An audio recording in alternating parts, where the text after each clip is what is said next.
ওম নমঃ শিবায়। আধ্যাত্মিক জগতে আপনাদের সকলকেই স্বাগত জানাই। আজ মানব বিকাশ এমন এক উচ্চ স্তরে এসে পৌঁছেছে যেখানে মনে হয় মানুষের পক্ষে আর কিছুই অসম্ভব নেই। সময়ের স্রোতের সাথে অসাধারণ সাফল্য অর্জন করতে করতে আমরা এক গৌরবময় সভ্যতা গড়ে তুলেছি। বিশ্ব সংযোগ ও প্রযুক্তি এমন এক পৃথিবী সৃষ্টি করেছে যা একসময় কেবল কল্পনাতেই ছিল। আজ বিশ্ব যেন এক বৈশ্বিক গ্রামে পরিণত হয়েছে। প্রতিদিন আমরা অসম্ভবকে সম্ভব করে তুলছি, সীমাহীন উন্নততর আরামদায়ক পৃথিবী গড়ে তুলছি। তবুও প্রশ্ন জাগে, আমাদের লক্ষ্য আসলে কি? এই উন্নতির প্রতিযোগিতায় আমরা কি নিজেদেরই ভুলে যাচ্ছি না? আদি যুগ থেকেই মানুষ একটি সহজ অথচ গভীর সত্যের অনুসন্ধান করছে। আমি কে? আমার প্রকৃত পরিচয় কি? হু অ্যাম আই? প্রত্যেক মানুষেরই মধ্যে জানার ইচ্ছে স্বাভাবিক ও জন্মগত। কেউ অতীতকে জানার জন্য ইতিহাসে আগ্রহ নিচ্ছে, কেউ আইন, বিধিবিধান ও সংবিধানের অধ্যয়নে ডুবে আছে, আবার কেউ বিভিন্ন বিভাগীয় বিজ্ঞান ও প্রযুক্তির গবেষণায় নিমগ্ন। এই এক বিস্ময়ের বিষয়, মানুষ অনেক কিছুই জানে, কিন্তু নিজেকে সে জানে না, চেনেও না। কেউ নিজেকে শুধু দেহ মনে করে, কেউ মনে করে মস্তিষ্ক। যদিও এসবকে আমাদের পরিচয়ের অংশ বলা হয়, কিন্তু সেই একই প্রশ্ন থেকে যায়, আমি কে? আজ পৃথিবীর প্রতিটি মানুষ জীবনকে সুখী, আনন্দময়, আরামদায়ক এবং চিন্তামুক্ত করতে চায়। অধিকাংশ মানুষের কাছে জীবন কেবল সুখ, আনন্দ আর খ্যাতি উপভোগ করবার জন্য। মানুষ শারীরিক, মানসিক, আর্থিক, পারিবারিক, সামাজিক, এমনকি আধ্যাত্মিক স্তরেও নিরবিচ্ছিন্ন সুখ কামনা করে। কেউ কেউ ভোগ বিলাসে ডুবে, কেউ যে কোনোভাবে স্বার্থ সিদ্ধিতে ব্যস্ত। কিন্তু সবচেয়ে বড় এবং মজার বিষয় হলো, এই সমস্ত সুখ, ভোগ, বিলাসিতা, আরাম কে পেতে চায়? এই সমস্ত সুখ বিলাস উপভোগ করবেটাকে? প্রয়োজনটা কার? আমি না আমার? যদি আমি এই সুখ চাই, তো সর্বোপরি আমি কে? কে আমি? আমার অস্তিত্ব কি? এই প্রশ্নের উত্তর জানা জরুরি। আসলে আমি সুখ চাইলে আমাকে আমার আসল রূপে ফিরে আসতে হবে, অরিজিনাল স্বরূপে ফিরে আসতেই হবে। নিজের মধ্যে থাকতে হবে, আপন স্থিতিতে, স্বস্থিতিতে টিকতে হবে, নিজের মতো করে বাঁচতে হবে। তখন আমার সমস্ত সংকল্প, সমস্ত চাহিদা পূর্ণ হবে। বাস্তবে সমস্ত সুখ, আনন্দ আমার মধ্যেই বিরাজ করছে, কিন্তু আমি আমাতে নেই। কারণ আমি নিজেকে চিনি না, সুতরাং সুখকেও ঠিক মতো পাই না। সুখ অনুভব করবেটা কে? আমার শরীর? কেবল শরীর তো ইন্দ্রিয়ের সমূহ, হাড়, মাংস, রক্ত, মজ্জার পুতুল মাত্র, সাধন মাত্র। আজ পৃথিবীর বেশিরভাগ মানুষ নিজেদেরকে 5টি উপাদানের, পৃথিবী, জল, বায়ু, অগ্নি আর আকাশ দিয়ে তৈরি দেহ মনে করে।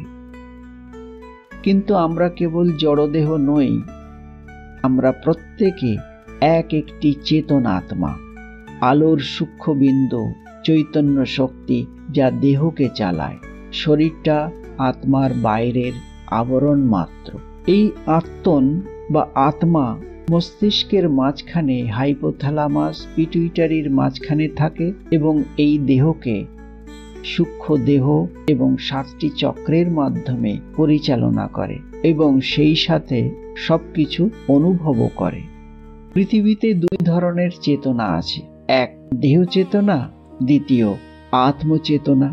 এটি জগতের একটি গুরুত্বপূর্ণ বিশ্বাস যে চেতনায় আমরা নিবাস করি, চেতনার যে স্তরে চলাচল করি, সেই চেতনা অনুসারে জগৎ প্রভাবিত হয় এবং সেই জগৎটাই আবার আমাদের জীবনকে প্রভাবিত করে।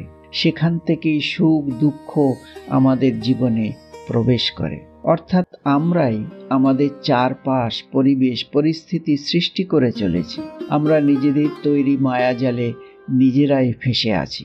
দেহ চেতনা মানে নিজেকে প্রকৃতি হিসেবে বিবেচনা করা, আর বর্তমান দূষিত তামসিক প্রকৃতির উথাল পাতাল পরিবর্তনশীলতা অস্থিরতা আমাদের জীবনের সুস্থিতি নষ্ট করতে বাধ্য, এবং কেবলমাত্র নিজেকে প্রকৃতি হিসেবে বিবেচনা করার কারণে আমরা প্রকৃতির সমস্ত দুঃখ অনুভব করতে শুরু করি। সেই সাথে আমাদের জীবন দুঃখে পরিপূর্ণ হয়ে যায়। আমরা প্রকৃতির দুঃখে ডুবে যাই, জীবন অস্থির হয়।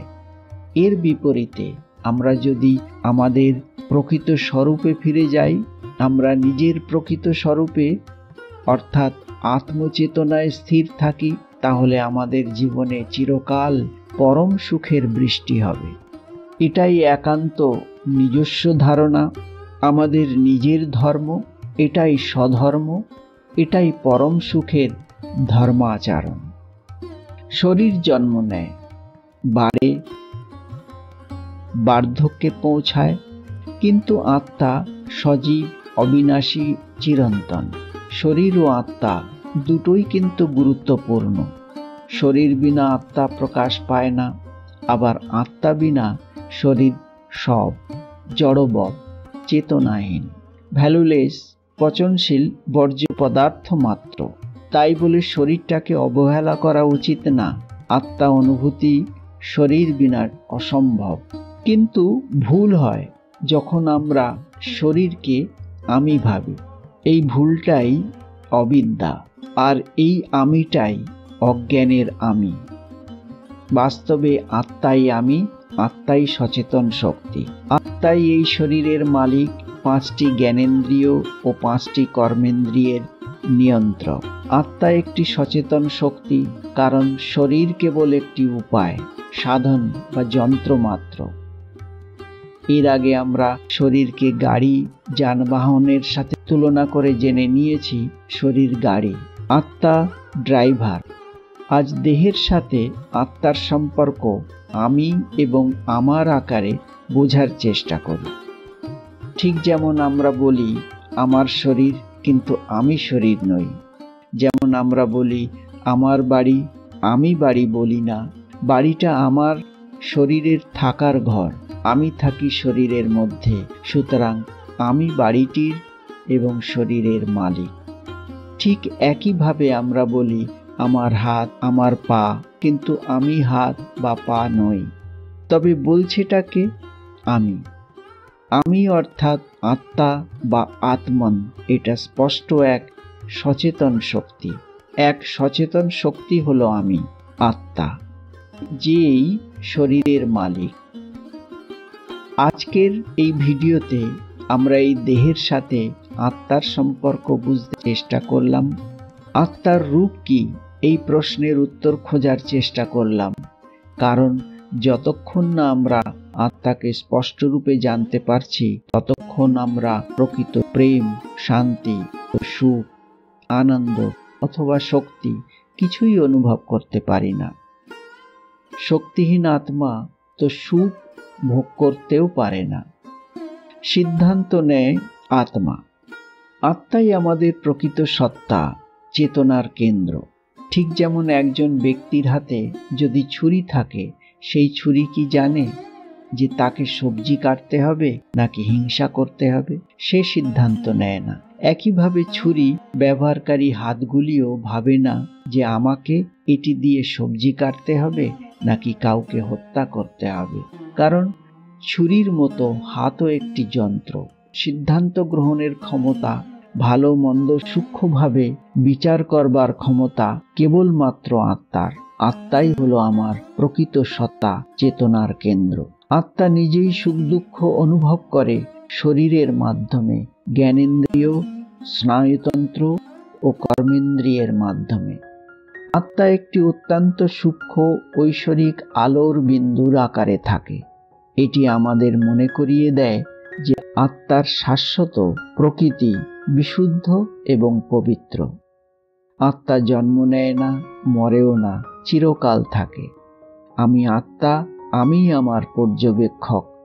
আমি আত্মা শরীরের দুঃখ, কষ্ট, যন্ত্রণা অনুভব করি, কিন্তু স্থায়ীভাবে আত্মার কোনো নিজস্ব দুঃখ, কষ্ট, যন্ত্রণা নেই, কোনো ক্ষয়ক্ষতিও নেই।